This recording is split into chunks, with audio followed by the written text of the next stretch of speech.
Assalamualaikum warahmatullahi ta'ala wabarakatuh. Alhamdulillahilladzi 'allama bil qalam 'allamal insana ma lam ya'lam. Wassalatu wassalamu ala sayyidina Muhammadin sayyidil anam wa ala alihi wa sahbihi khairil umam. Amma ba'd, yang kami hormati para alim, para ulama, para kiai, para asatid, para gawagis, para lora, wabil khusus yang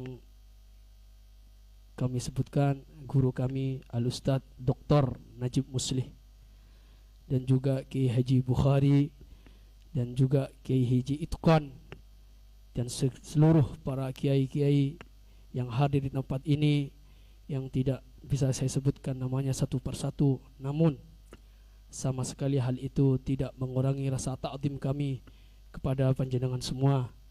Juga kami haturkan rasa hormat kami kepada instansi pemerintahan, baik dari Polri maupun TNI, dan juga segenap tamu undangan.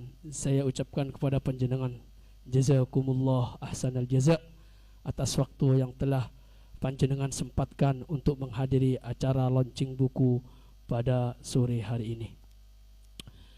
Hadirin, saya tidak mau berlama-lama, langsung saja saya mau sedikit memaparkan terkait buku yang kami sudah terjemahkan, yaitu buku Fatwa Salat. Buku Fatwa Salat ini merupakan terjemahan dari kitab aslinya, yaitu namanya Fatawas Shalah, karya Al-Habib Abdullah bin Mahfud Al-Haddad. Isinya tentang tanya jawab karena fatwa.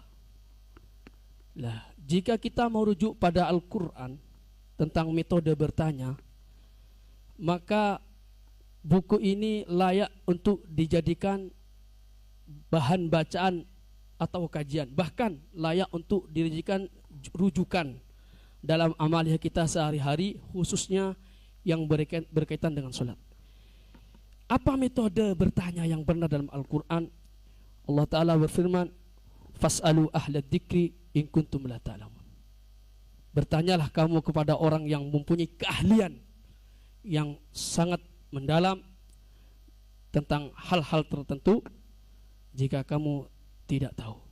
Jadi kalau kita mau tahu tentang penyakit, ke dokter larinya. Kalau kita mau tentang HP, ya ke counter. Ini beliau ini Habib Abdullah Mahfud Al-Haddad termasuk ahla dzikri, karena beliau merupakan orang yang sangat alim sekali, luas pengetahuannya, sebagaimana yang telah diakui oleh banyak ulama pada masanya. Salah satu yang mengakui kealiman beliau adalah Dr. Ali Toharayan, yang mana beliau merupakan salah satu ulama Mesir, juga pernah menjabat sebagai dekan di Fakultas Syariah Universitas Al-Ahqaf Tahrim, yang mana beliau di dalam memuji Habib Abdullah Mahfud Al-Haddad ketika mengomentari salah satu karyanya, yaitu yang berjudul As-Sunnah wal Bid'ah. Syekh Ali Toharayan mengatakan, buku As-Sunnah wal Bid'ah ini menunjukkan betapa luas pemikiran beliau ini dan begitu deras keilmuannya yang mengalir dan sangat mendalam, keahlian dan pengalamannya yang begitu panjang di dalam masyarakat dan keilmuannya. Ini yang harus kita ketahui. Bahkan Syekh Habib Abdullah Mahfud Al-Haddad ini mempunyai karya tidak kurang dari 19 karya yang semuanya itu mendapat apresiasi, bukan dari masyarakat awam. Masyarakat ini tidak bisa dibuat standar rujukan, tapi ulama-ulama yang memuji karya-karya beliau. Di antaranya saya sebutkan tadi Syekh Ali Toharayan, salah satu pembesar ulama Al-Azhar. Juga beliau ini menjabat sebagai qadhi di Mukalla, juga sebagai mufti di daerah Hadramut. Jabatan qadhi dan mufti ini sebagai penguat bahwa beliau adalah orang-orang yang benar alim, benar-benar mempunyai keahlian di dalam masalah bidang keagamaan. Bahkan beliau ini bukan hanya ahli dalam bidang keagamaan, bahkan beliau juga ahli dalam bidang sosial. sebagaimana yang kita perjuangkan seperti Imam Madura ini, fokus dalam bidang keagamaan, juga fokus dalam bidang sosial kemasyarakatan. Dan keistimewaan fatwa beliau, fatwa-fatwa beliau ini, karena beliau banyak fatwanya, ada fatwa shalah, ada fatwa tahumul mar'ah, ya karena beliau mufti. Fatwa-fatwa beliau keistimewaannya sebagaimana yang telah dipaparkan oleh guru kami Profesor Dr. Al-Habib Abdullah bin Muhammad Baharun. Keistimewaan konsep fikih Habib Abdullah bin Mahfud Al-Haddad adalah terdapat pada beliau sendiri, pada Habib Abdullah bin Al-Haddad, yang mana beliau ini sebagai ulama telah memenuhi 3 rukun fatwa, yaitu 1, Habib Abdullah Mahfud ini mempunyai keahlian, keilmuan yang luas akan teks-teks dalil. Kedua, beliau mempunyai keahlian yaitu mengetahui realitas yang ada. Ketiga, beliau mampu mengimplementasikan teks-teks dalil terhadap realitas yang ada. Seperti yang teman saya tadi katakan, kalau orang hanya paham nas tapi tak paham realitas, kacau. Paham realitas tak paham nas, ngawur tambah ngawur. Fatwa, wong enggak tahu dalil, enggak tahu apa, ngomong sakarepe dhewe. Ini bahaya. Dan beliau sempurna dalam hal ini, mempunyai mamlakah, mempunyai bisa memenuhi 3 rukun fatwa ini dengan sempurna. Sehingga apa-apa yang difatwakan oleh beliau tidak menimbulkan at-tafrid wa ifrat, tidak ceroboh, juga tidak ekstremis.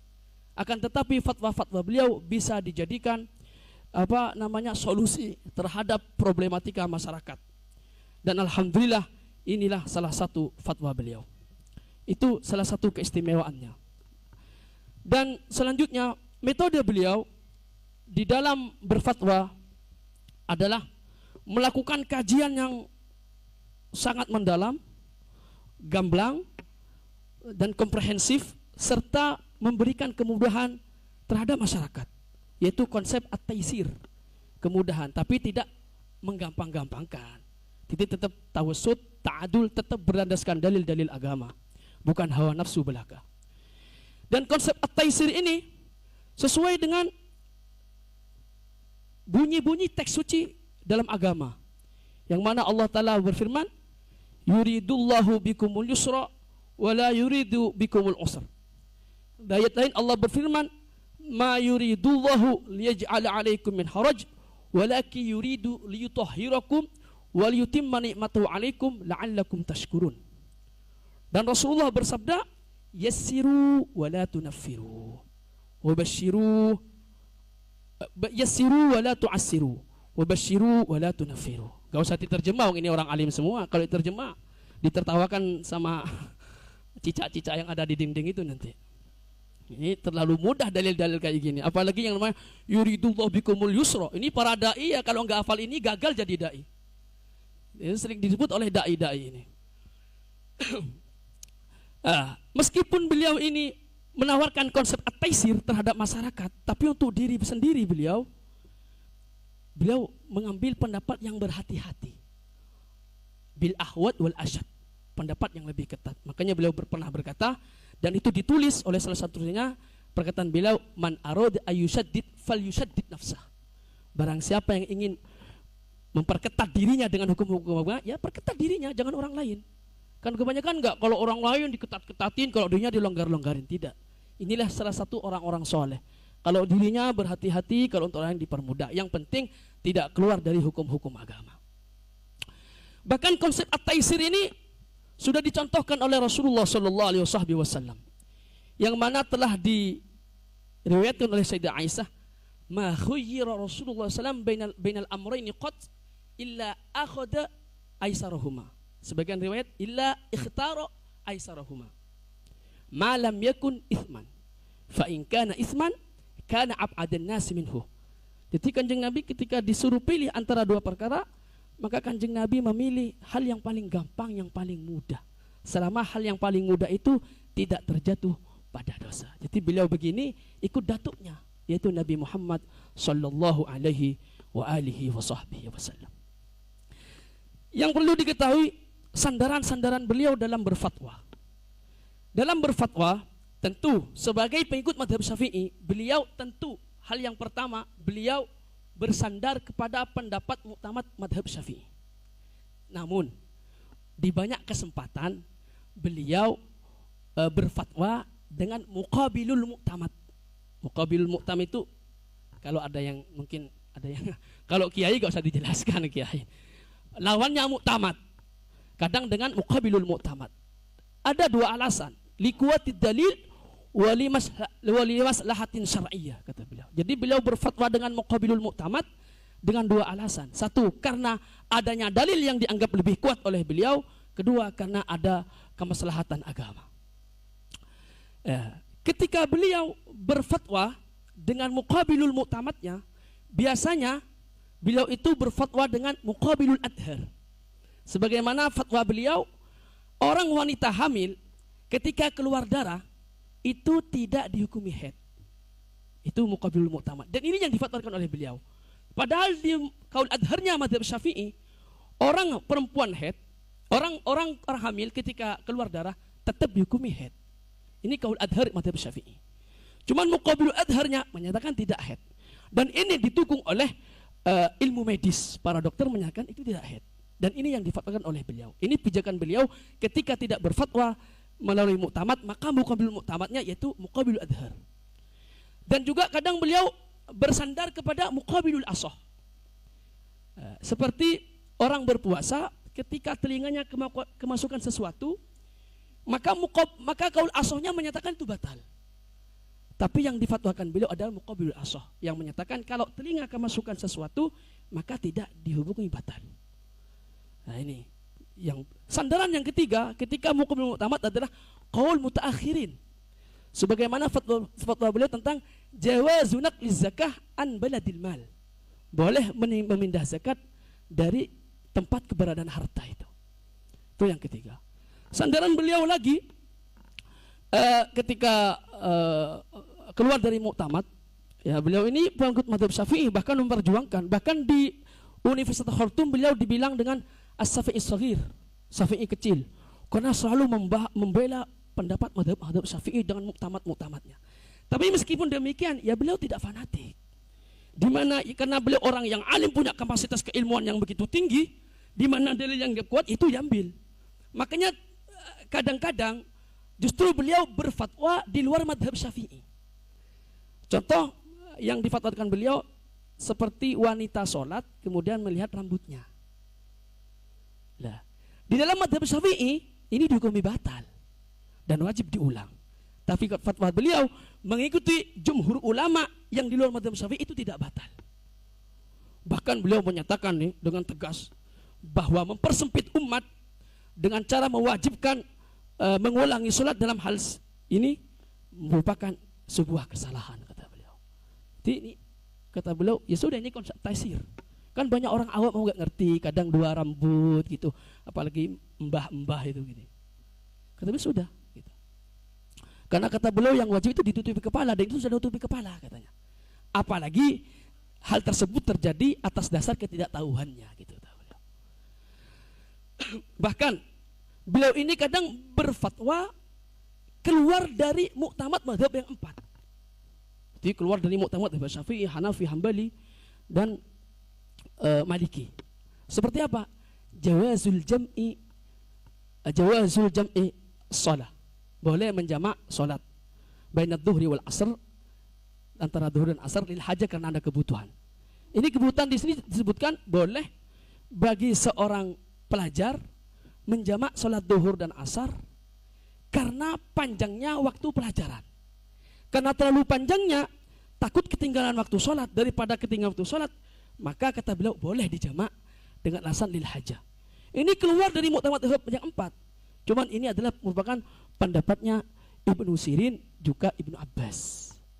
Ini yang difatwakan oleh beliau. Ya sekali lagi, jika beliau keluar dari madhab atau keluar dari muktamad madhab yang lain, atau keluar bahkan dari mayoritas ulama, itu dua alasan. Satu, liquwatid dalil. Dua, limaslahatin syar'iyyah. Karena kuatnya dalil yang oleh beliau dianggap ini lebih kuat gitu dalilnya. Kedua, ada kemaslahatan agama. Ini yang bisa saya sampaikan. Jadi Kendati pun demikian, bagaimanapun fatwa-fatwa beliau yang beraneka ragam dengan banyak rujukan-rujukannya, beliau adalah seorang alim yang sangat linui pada bidangnya. Beliau adalah seorang tokoh fikih yang cerdas, sehingga fatwa-fatwanya tidak perlu diragukan lagi. Bahkan fatwa-fatwa beliau patut untuk kita jadikan rujukan dalam amaliyah kita sehari-hari. Dan jika kita semua ini, sahabat-sahabat kami, ingin mengetahui betapa luasnya dan betapa fleksibelnya pemikiran beliau di tengah-tengah masyarakat, saya sarankan segera miliki buku terjemahan fatwa sholat, baca secara seksama, kaji secara seksama. Semoga bermanfaat. Pak Ucup, kesepian tak punya kekasih. Cukup sekian, terima kasih. Wal afwu minkum, wassalamualaikum warahmatullahi taala wabarakatuh.